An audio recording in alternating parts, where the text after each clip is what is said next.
ভারত পাকিস্তান যে যুদ্ধ শুরু হয়েছে, আমাদের দেশে অনেকে আশা করছে যে এই যুদ্ধে আমরাও সামিল হয়ে যাব বা আমরাও যুদ্ধ করব। প্রথম কথা হলো যে নবী করিম সাল্লাল্লাহু আলাইহি সাল্লামের প্রতিশ্রুত সেই ঐতিহাসিক মুসলমানদেরকে বাতিলের বিরুদ্ধে লড়তে হবে, জীবন দিতে হবে, জিহাদে যেতে হবে, এটার জন্য মুসলমান প্রস্তুত থাকতে হবে।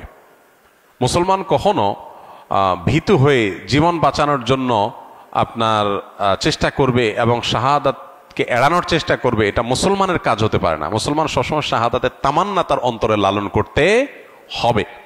শাহাদাতের তামান্না নাই, আকাঙ্ক্ষা নাই, এটা মুনাফিকের চরিত্র, এটা ইমানদারের চরিত্র না। তামান্না আমাদের থাকতে হবে যে আল্লাহ মৃত্যু যখন হবেই আল্লাহুম্মা ইন্নী আসআলুকা শাহাদাতান ফি সাবিলিক। ওমর রাদিয়াল্লাহু আনহু দোয়া করতেন, আল্লাহ আপনার কাছে আপনার রাহে শহীদ হয়ে যেন আমার মৃত্যু হয়, সেটাই আমি চাই।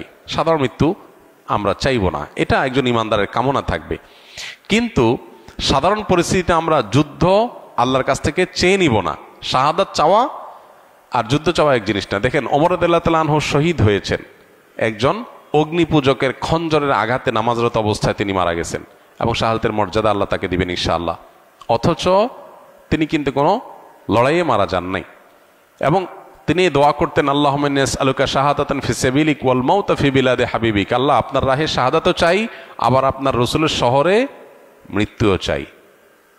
কেউ কেউ মনে করতে এটা সাংঘর্ষিক দোয়া। শাহাদাত তামান্না করলে তো জেহাদের ময়দানে যেতে হবে, এটা তো মদিনায় তো জেহাদ চলে না, জেহাদ তো বাইরে চলে।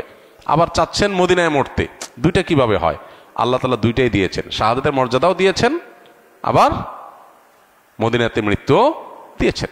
এই জন্য ইমানদার আল্লাহর কাছে দোয়া করার আছে, দোয়া করবে, তামান্না লালন করতে হবে, স্বপ্ন লালন করতে হবে, চেতনা ধারণ করতে হবে, নাহলে ইমানদার হতে পারবে না। সবই ঠিক আছে, কিন্তু সুস্থ স্বাভাবিক অবস্থায় যদি কেউ আল্লাহর কাছে যুদ্ধ চেয়ে নেয়, সেটা কিন্তু কাম্য না।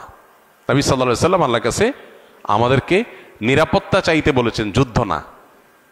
যুদ্ধ এসে গেলে করার জন্য প্রস্তুত থাকবো, তার জন্য প্রস্তুতি নিব, সবই ঠিক আছে, আলোচনা জারি রাখবো যাতে করে চেতনা শানিত থাকে, কিন্তু যেচে যুদ্ধ নিব না।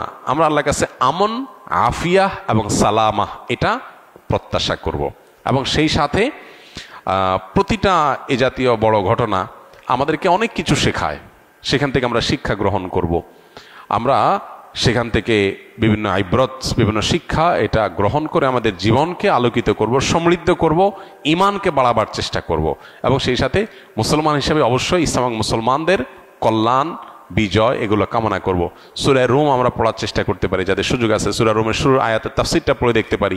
সেখানে আল্লাহ রাব্বুল আলামিন নবী সাল্লাল্লাহু আলাইহি সাল্লামের সময়কার সাহাবীদের মক্কায় থাকাকালীন সময়ে তারা যখন রোমানদের সাথে পারস্যের লোকদের যখন যুদ্ধ হয়েছে, তখন রোমানরা আহলে কিতাব হওয়াতে তাদের বিজয় কামনা করছেন মুসলমানরা, আর মক্কার মুশরিকরা ওই যে রোমান মুশরিকদের, পারস্যের মুশরিকদের তারা বিজয় কামনা করেছে।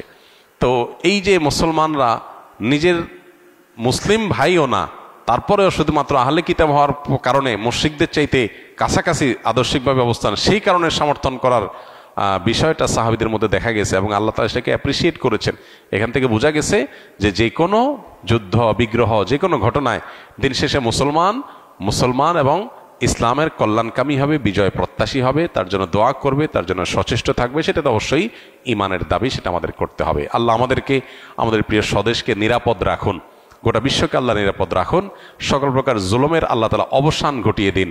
মুসলমানদের উপরে যে সমস্ত জুলুম চলছে সারা বিশ্বব্যাপী, কোনো কিছু না করে মুসলমানরা দোষী প্রমাণ হওয়ার আগে মুসলমানদের দেশের উপরে আক্রমণ, এই জিনিসগুলো থেকে আল্লাহ তাআলা আমাদের মুসলমানদেরকে হেফাজত করুন। আমাদের শক্তিমত্তাকে আল্লাহ তাআলা বৃদ্ধি করে দেন, বাড়িয়ে দিন।